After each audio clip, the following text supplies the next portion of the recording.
Hi, everyone. Thank you for tuning in to the new episode of the ARC Spotlight podcast. I am your host, Ayisha Collins. I just want to say thank you to everyone who tuned in to the last episode where I talked about my Breezy Bowl experience and being able to shoot Chris Brown and Summer Walker and Bryson Tiller. So, thank you so much for tuning in and watching that last episode.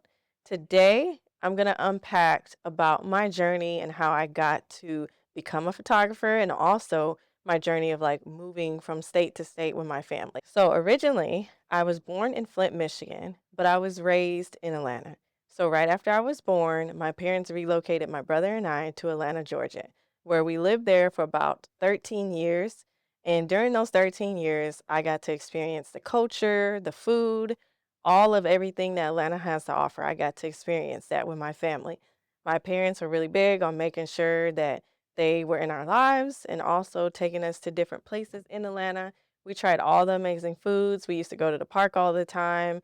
Even back then, I had like the little Polaroid cameras, the little snap cameras, and my parents would be snapping pictures of my brother and I back when we were little kids. So, after living in Atlanta, my mom got a job to relocate to Olathe, Kansas. Now, I know what you're thinking. Olathe, Kansas, what is out there? Nothing but grass. Pretty much is what was out there. It was pretty much grass. So, we lived in Olathe, Kansas for 2 years. During those 2 years, we experienced a snowstorm, extreme cold weather, all of that. So at the time, we lived in a townhomes right across from my middle school. So my brother and I would just walk through the snow, and we're talking about over 3, 4 inches of snow. Because in Kansas, they did not cancel school because of snowstorms. It was like an everyday type of thing out there. So, we would just bundle up and we would just go to school. So during those 2 years, I really experienced getting into writing and storytelling. I won spelling bees. I also entered essay contests where I was able to write like handwritten essays and win awards and certificates for that. And I believe that kind of shaped me into wanting to become a storyteller. So after we lived in Kansas for 2 years, my parents was like, "Hey, let's move back to Michigan. That way you guys can get to know your family on the Flint side and then also get to experience living in Michigan." So we moved back to Michigan, but we didn't move to Flint. We moved to East Lansing, Michigan. So by us moving to East Lansing, we got to experience a different kind of culture there. So in Michigan, I feel like they were not as hip and trend to all the new trends such as music, food, culture, you name it. I felt like they were 5 to 10 years behind. And I noticed it because in the music, certain artists and certain songs, Michigan radio stations would get like 6 to 7 months later after that song been playing on radios in Atlanta for an extended amount of time. And I knew that because I used to download the Atlanta radio stations on the computer and be able to listen to it live back then. So I could tell like, oh, well, this song been playing in Atlanta for going on X amount of months. How come it hasn't been playing on Michigan radio station? And it's because they weren't as fast and hip to the Atlanta culture. So living in Michigan, I didn't really get to join yearbook. And I felt like for me, joining yearbook would have definitely shaped me a lot because I was interested in photography and journalism in high school. However, yearbook class was completely filled up with a waiting list. And if you did not know the teacher and wasn't friends with like the people in charge of like picking people for the class, you were not getting in. After living in Michigan for 4 years, I graduated high school from East Lansing High. And then shortly after I graduated, my parents got an opportunity to move to Dallas, Texas. Now, granted, I had got accepted to Michigan State and a couple community colleges, and I had got accepted to Western and Central as well. I had intended on going to college in Michigan. However, when it came down to either staying there and finishing college or moving with my family to Dallas, I chose to go to Dallas. One, because of warmer weather. I mean, you can't compete. Deal with snow and bird cold freezing and then having to ice skate on the road with your car or move to Dallas with your family and be in nice warm weather. So, no brainer, right? I moved to Dallas right after high school and I didn't know a single soul in Dallas. My parents didn't know anyone either. So when we got down there, I started hitting the ground running, applying for jobs that I wasn't able to get in Michigan. So, for example, in high school, I always dreamed of working at places like Chick-fil-A, McDonald's, the mall, Target, that type of deal. But in Michigan, the only job I could get was pushing carts in the snow at Meijer. All my friends were getting hired at McDonald's and the mall and all this stuff. And I just couldn't seem to get a job up there in Michigan. So I was just like, you know what? Maybe I have better luck in Dallas. So we moved to Dallas. The first job I applied to was Target. And during that period, I think it was like seasonal hiring. They hired me right off the bat. I was shocked. I was excited to be able to work at Target. You know, that was like one of my dream goals was to work at Target in high school. So being able to work there as an 18-year-old high school graduate meant a lot to me. I was able to be a cashier. I became a star seller and like selling Target cards, like credit cards and stuff. I won certain awards for best customer service. It was a dream come true. So then after the season ended, unfortunately, Target let me go. And then during that time period, I was like, well, I always wanted to work in a mall. Let me try and work in a mall. My first major mall job was Macy's in the Parks Mall in Arlington. So I applied for Macy's, got hired, and I was selling women's shoes. I love shoes. I have over 20 pairs of shoes, like heels, boots, you name it. I love shoes and I love fashion. Being able to work in Macy's women's shoe department meant a lot to me. I spent all my paychecks on shoes. During that time period, I was able to work in Dillard's women's shoe department, and then I worked in G by Guess. And then after that, then I was like, oh, I want to try Best Buy. I applied for Best Buy, got hired in Best Buy in the electronics. And then I was also working for Verizon Wireless inside Best Buy. So, I got to experience everything like a normal 19, 20-year-old at that time got to experience working in the mall and working for different major retailers. So during the time that I was working in the mall, I was also in college. So I couldn't afford to go to a university when my family and I first moved to Dallas. So I was at Tarrant County College. So I was working in the mall part time and I was doing work study at Tarrant County College.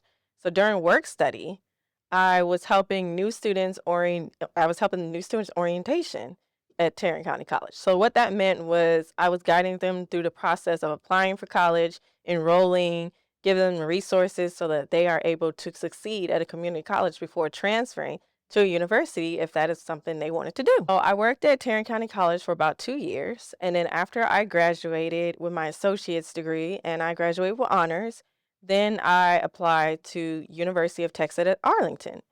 Now, granted, UT Arlington wasn't my top choice for colleges.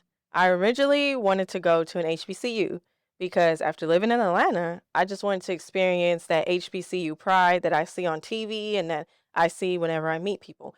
However, I did not have the funds to pay for out of state tuition in Atlanta or in other HBCUs. Like I applied to Howard too, and it was just way too expensive, and I did not feel comfortable taking out so much in student loans. So I went to UT Arlington. So at UT Arlington, I got heavily involved in everything that you can name. I ran for homecoming queen. I was in student government. I also was part of NAACP and the Black Student Union. And then I also volunteered at the Arlington Homeless Shelter. So I did everything you can name to make sure my college experience was good and that I left a lasting impression on people. Because I was thinking like, oh, I need to build up my resume so there's not just retail and fast food on there, and that is something more meaningful when employers look at what I've done in college. So after spending about a year and a half at UT Arlington, I decided, hey, I want to go to UNT in Denton. I always liked Denton because all of my friends from Tarrant County College, they transferred to Denton right after, and they told me how much I would love it there. So I ended up my senior year of college transferring to UNT in Denton. And there I enjoyed everything. I learned so much. I gained so many lifelong friends. I joined my sorority, Alpha Kappa Alpha Sorority Incorporated. And I also got involved on community projects and I also worked on campus as well. All of these moves prepared me for the future without me really realizing how much it was preparing me. At UNT, I was able to make so many meaningful relationships with people and build lasting friendships and also get a great understanding of professors. I mean, all of my professors at University of North Texas were amazing. None of them placed doubts on their students. They were always there. They answered their emails. Matter of fact, I still use some of my professors to this day for references whenever I'm applying for jobs that require a professional reference. At University of North Texas, I didn't really grasp the whole like journey of what they offered there as far as like photography. I didn't know it was notoriously known for film and journalism and broadcasting because when I was at University of North Texas, I was a criminal justice major and my plan was to go to law school right afterwards. So I was studying for the LSAT and then I was also focusing on like what areas of law I wanted to practice in. And so I didn't really pick up a camera in my senior year of college at UNT. I was too focused on working and looking at law schools. However, once I graduated from UNT and reality hit and I did not have a full-time job lined up, I ended up working at my mom's job. And that pretty much was like I was doing like production work, like working on the assembly line. And I just felt like, dang, all of these resources were there for me, but I didn't know because no one had told me at UNT. By me being a senior, they kind of already expect you to have like your goals and your internships down and all that stuff by the time you get ready to graduate. However, it was challenging for me because I didn't have a car.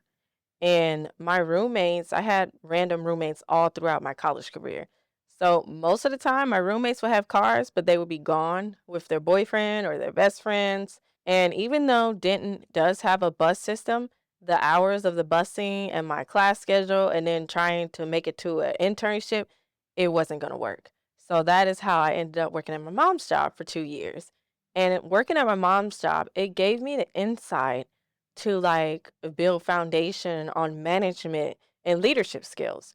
So I started off as a regular production worker and then I worked my way up to being a production supervisor, which meant being in charge of over 300 plus employees. And we're talking adults of all ages, making sure that the assembly line runs in order for all the parts of General Motors and parts get out to the proper customers in time. So we built like the cars, like SUVs, Cadillacs, that type of deal in the assembly plant. And we had to make sure all of it transitioned over into the final product, which was a car. So all of these skills working at General Motors taught me how to balance time management. Now, being a production manager at General Motors, you had to be at least 30 to 45 minutes on time every day when you came to work. I didn't get any days off. The only day I got off was Sunday. And it was kind of like a part Sunday because I would have to come in Sunday night. So I didn't really get a whole Sunday off. The money was great, but in the back of my mind, I was envisioning myself doing something more meaningful and fruitful for myself. I was applying for other jobs outside of General Motors. And then when the pandemic hit, that was when it was like a reality hit because that's when I got laid off. And I did not have no direction on what I wanted to do or anything like that. No jobs was hiring, the world was shut down. So I'm sitting at my parents' place because I was living at home with my parents at that time. And I'm just like, man, what am I going to do with my life? Like, I need to still bring money in and figure out what my next goals is. On the next episode of the Arc Spotlight podcast, I'm going to talk about my photography journey, going into grad school, working full time, and also the creative career start that I went for when I was determining like what I wanted to do as far as career. Now, granted, I always have an interest in law, especially with my bachelor's being in criminal justice. But, I knew like I want to do more than just law. I still want to do media production. I still want to be, advertising, public relations. I enjoyed seeing all of that at UNT. Like after I had graduated, I started seeing all of that. So on the next episode, I'm going to dive more into my journey into photography and the career. I am your host, Ayisha Collins, and thank you for tuning in to the third episode of the Arc Spotlight podcast. I can't wait to talk to you on the next episode about my creative journey and my career start and grad school while also working full time. If you like what you hear, make sure you hit subscribe, like, follow, and also follow me on IG, Creative ARC Media, and TikTok, Creative ARC Media as well. Thank you for tuning in.